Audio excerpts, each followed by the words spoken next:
Video देखने से पहले अगर आप हमारे चैनल पर पहली बार आए हैं तो प्लीज वीडियो को सब्सक्राइब कर दो और वीडियो पसंद आया तो वीडियो को एक लाइक कर दो। तो आइए वीडियो शुरू करते हैं।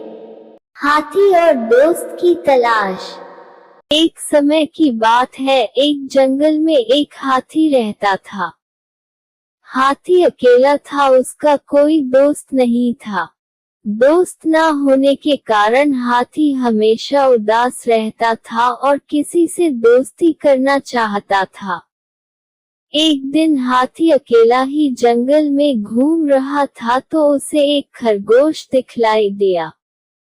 हाथी खरगोश से बोला, खरगोश भाई, मेरा कोई दोस्त नहीं है, क्या तुम मुझसे दोस्ती करोगे? हाथी के विशाल शरीर को देखकर खरगोश डर गया। उसे लगा वह कभी भी हाथी के पैरों के नीचे आकर दब सकता है।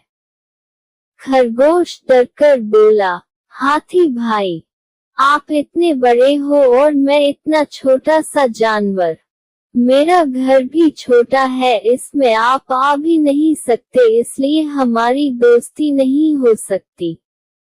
कोट। खरगोश के मना करने पर हाथी जंगल में आगे निकल गया और उसे पेड़ पर कुछ बंदर उछलते कूदते दिखलाई दिए। हाथी बंदरों के पास जाकर बोला, क्या तुम लोग मुझसे दोस्ती करोगे? बंदरों का सरदार बोला, हाथी महाराज, आप तो इतने बड़े हो, आपको दोस्तों की क्या जरूरत है? हम तो छोटे छोटे बंदर हैं और पेड़ों पर रहते हैं, इन्हीं में उछल कूद करते हैं। आप तो पेड़ पर भी नहीं चढ़ सकते, फिर हमारी दोस्ती कैसे होगी?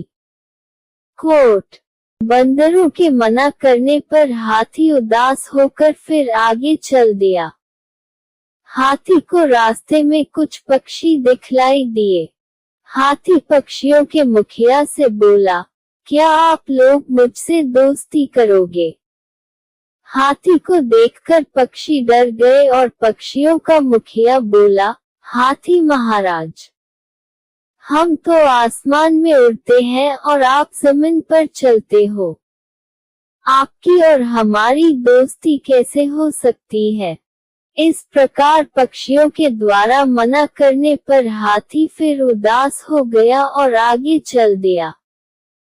चलते चलते अब हाथी बहुत थक गया था। हाथी ने सोचा अब किसी तालाब या नदी में जाकर पानी पिया जाए।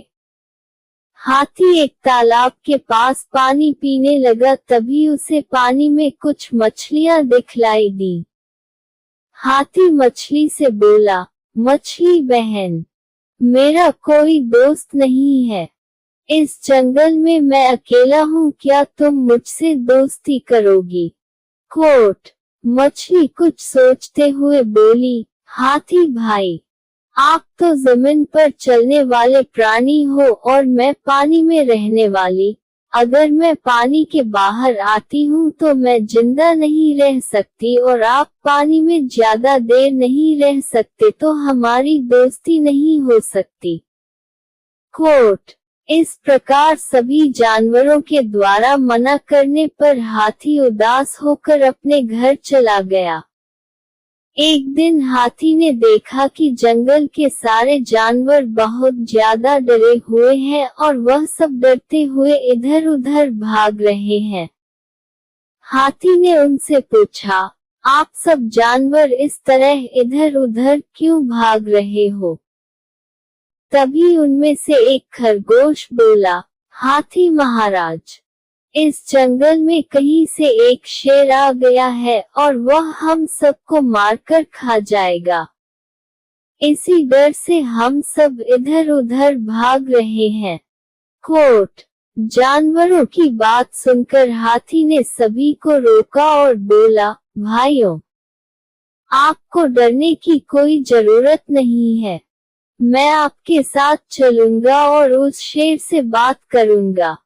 कोट। जंगल के सभी जानवर और हाथी शेर से मिलने के लिए पहुंचे और जैसे ही हाथी को शेर दिखलाई दिया, हाथी शेर से बोला, शेर महाराज, इस जंगल के सभी जानवर आपसे बहुत डर रहे हैं। कृपया आप इस जंगल को छोड़कर चले जाइए। कोट। हाथी की बात सुनकर शेर को गुस्सा आ गया। शेर बोला, अरे मोटे हाथी, क्या तू मुझे बतलाएगा कि मुझे कहाँ रहना चाहिए और कहाँ नहीं? अपनी औकात में रह, नहीं तो मैं तुझे मार डालूंगा। कोट। शेर के द्वारा बदतमीजी पूर्वक बात करने से हाथी को गुस्सा आ गया और हाथी ने अपनी सूंड में शेर को फंसाकर दूर फेंक दिया। अब हाथी और शेर की लड़ाई शुरू हो गई, जिसमें शेर की बहुत बुरी हार हुई और बुरी तरह घायल होने के कारण वह जंगल छोड़कर भाग गया। जंगल के सारे जानवर हाथी की बहादुरी से बहुत खुश हुए और अब सभी जानवर हाथी से दोस्ती करना चाहते थे। सभी जानवरों ने हाथी को अपना दोस्त बना लिया और उसे जंगल का राजा घोषित कर दिया। इस प्रकार हाथी और जंगल के सभी जानवर आपस में दोस्त बन गए और सुखपूर्वक जंगल में रहने लगे। हाथी की इस कहानी से हमें शिक्षा मिलती है कि दोस्त कैसा भी हो, मुसीबत आने पर साथ देने वाला ही सच्चा दोस्त होता है।